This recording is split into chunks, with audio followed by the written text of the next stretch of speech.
নমস্কার বন্ধুরা, তিন দিদির হেসেলে একটা নতুন এপিসোডে সবাইকে স্বাগত জানাই। আশা করি সবাই ভালো আছেন। আজকে আমরা আপনাদের জন্য আবার একটা নতুন রেসিপি নিয়ে এসেছি। আজ আমরা একটা নিরামিষ পদ বানাবো। আমরা বানাবো হচ্ছে পটল পনিরের দম। দেখুন, ওই একঘেয়ে পটলের তরকারি খেতে অনেকেই আর পছন্দ করেন না, কিন্তু আজকে আমরা যে রেসিপিটা বানাবো এটা কিন্তু যে কোনো নিরামিষের দিনে বা ছোটোখাটো ঘরোয়া অনুষ্ঠানে যদি আপনারা বানিয়ে লোকজনদের খাওয়ান, তো আশা করি সবাই খুব ভালোবেসেই খাবে। তাহলে প্রথমে একবার দেখিয়ে দিই আমি কী কী উপকরণ এখানে ব্যবহার করছি। এখানে দেখুন, পটলগুলোর আমরা খোসা ছাড়িয়ে নিয়েছি। আর দেখবেন পটলের খোসাটা এমনভাবে ছাড়াবেন যাতে কিছুটা খোসা গায়ে লেগে থাকে, সম্পূর্ণ খোসাটা ছাড়াবেন না। সম্পূর্ণ খোসাটা ছাড়িয়ে দিলে কিন্তু পটলের ফ্লেভারটা নষ্ট হয়ে যায়। তার সঙ্গে এখানে নিয়েছি কিছুটা পনির, যে গ্রেট করে নিয়েছি।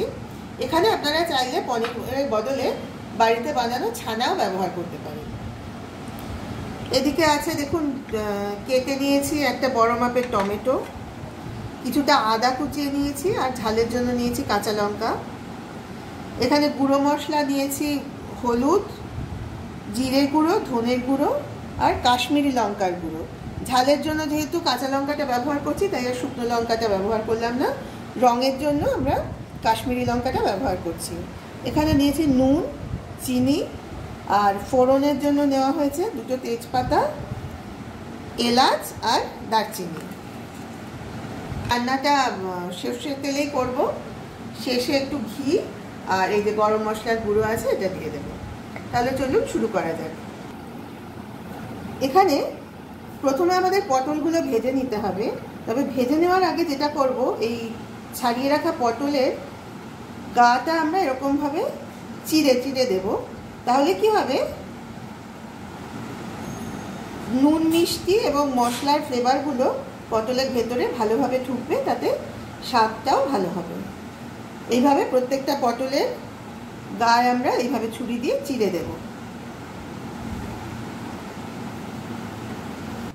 গ্যাস জেলে গ্যাসে কড়াই বসিয়ে দেওয়া হয়েছে। কড়াইতে সর্ষের তেল দিয়ে দিয়েছে দিদি। তেলটা গরমও হয়ে গেছে। এবার পটলগুলোতে নুন হলুদ মাখিয়ে পটলগুলো কড়াইয়ের তেলে ছেড়ে দেওয়া হলো। প্রথমে আমরা কড়াইতে দিয়ে পটলগুলো ভালোভাবে ভেজে নেব। ওদিকে যতক্ষণে পটলগুলো ভাজা হচ্ছে, তার মধ্যে আমরা এই মশলাটা তৈরি করে নেব। একটা মিক্সির বাটি নিলাম, তার মধ্যে দিলাম কেটে রাখা টমেটো, আদা আর কাঁচা লঙ্কা। এগুলো আমরা মিক্সিতে ভালো করে বেটে নেব।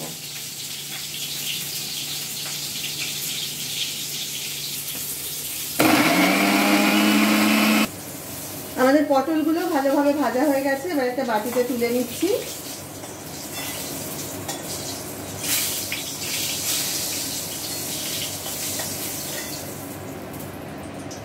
ওই তেলের মধ্যে আমরা ফোড়নটা দিয়ে দেব।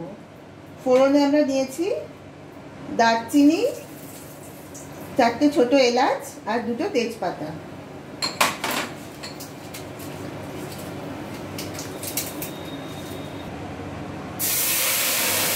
ফোড়নটা একটু নাড়াচাড়া করে নিয়ে আমরা মিক্সিতে বেটে রাখা মশলাটা, মানে টমেটো, আদা আর কাঁচা লঙ্কা বাটাটা ওই তেলের মধ্যে দিয়ে দিলাম।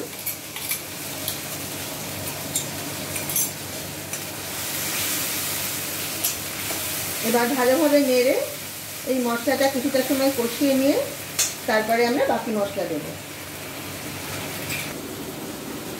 আমরা যা যা গুঁড়ো মশলাগুলো ব্যবহার করছি, অর্থাৎ হলুদ গুঁড়ো, ধনে গুঁড়ো, জিরে গুঁড়ো আর কাশ্মীরি লঙ্কার গুঁড়ো, সেগুলো আমরা এই বাটিতে নিয়ে জল দিয়ে গুলে রেখেছি। যেহেতু আমরা বাটা মশলা ব্যবহার করতে এখন আর পারি না, তাই গুঁড়ো মশলাগুলো এইভাবে জলে গুলে নিয়ে ব্যবহার করলে রান্নার স্বাদটা ভালো হয়। আদা, টমেটো আর লঙ্কা যে মিশ্রণটা আমরা দিয়েছিলাম, সেটা মোটামুটি কষানো হয়ে গেছে। এবার আমরা গুঁড়ো মশলা যে গুলে রেখেছিলাম বাটিতে, সেই মশলার মিশ্রণটা কড়াইতে দিয়ে দিলাম।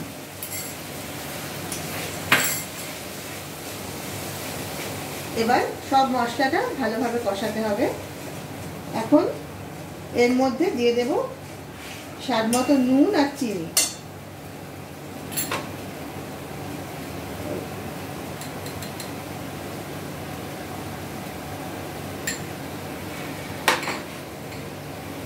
নুন আর চিনিটা আপনারা কিন্তু আপনাদের স্বাদ অনুযায়ী দেবেন।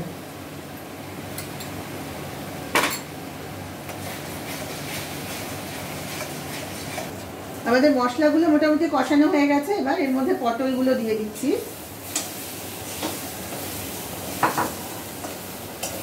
মশলাটা পটলের সাথে ভালোভাবে মাখিয়ে একটু সময় কষিয়ে নেব, তারপরে জল দিয়ে দেবো।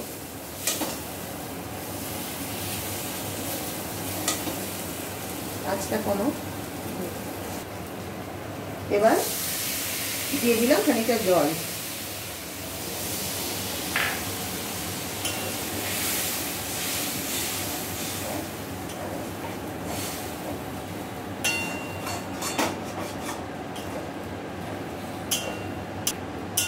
আমাদের কড়াইয়ের ঝোলটা ফুটে উঠেছে। এবার আমরা কড়াইতে দিয়ে দেব এই গ্রেট করে রাখা পনিরটা।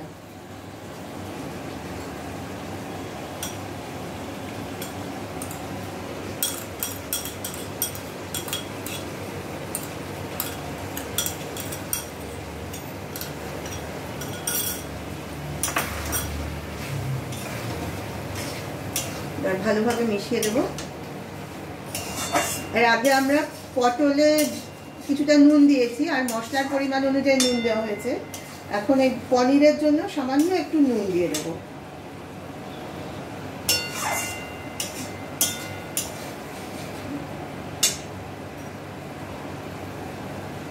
খুব সামান্যই দিলাম।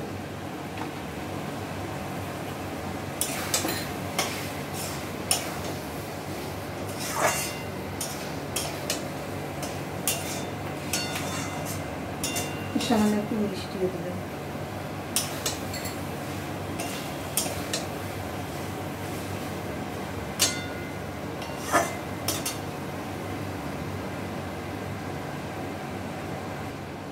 আমাদের আজকের রান্না মোটামুটি রেডি। নামানোর আগে সামান্য 1 চামচ ঘি আর দিয়ে দেব গুঁড়ো করে রাখা গরম মশলা।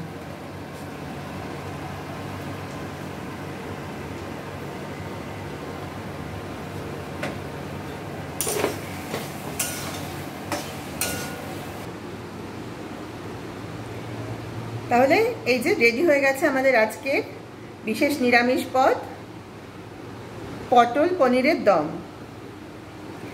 আমি সবাইকে রিকোয়েস্ট করব, একবার প্লিজ যে কোনো একটা নিরামিষের দিনে বা ঘরোয়া অনুষ্ঠানে অবশ্যই এই রেসিপিটা একবার বানিয়ে দেখবেন। আমার বিশ্বাস সবাই খুব পছন্দ করবে, সবাই খুব ভালোবেসেই খাবে। আর আপনারা এটা টেস্ট করে আপনাদের কেমন লাগলো সেটা অবশ্যই আমাকে কমেন্ট করে জানাবেন। আমরা কিন্তু আপনাদের কমেন্টের অপেক্ষায় থাকব। আর যদি রেসিপিটা ভালো লাগে তাহলে প্লিজ একটা লাইক দেবেন এবং শেয়ার করবেন আপনাদের পরিচিত সকলের সঙ্গে। আর যারা এখনও এই চ্যানেলটা সাবস্ক্রাইব করেননি তারা প্লিজ চ্যানেলটা সাবস্ক্রাইব করুন। আর যারা যারা ফেসবুক থেকে এই ভিডিওটা দেখছেন তারা প্লিজ ফেসবুকের পেজটাকে ফলো করবেন। সবাই ভালো থাকবেন। আজ তাহলে আসি, আবার আগামীকাল আপনাদের সামনে আসবো একটা নতুন রেসিপি নিয়ে। নমস্কার।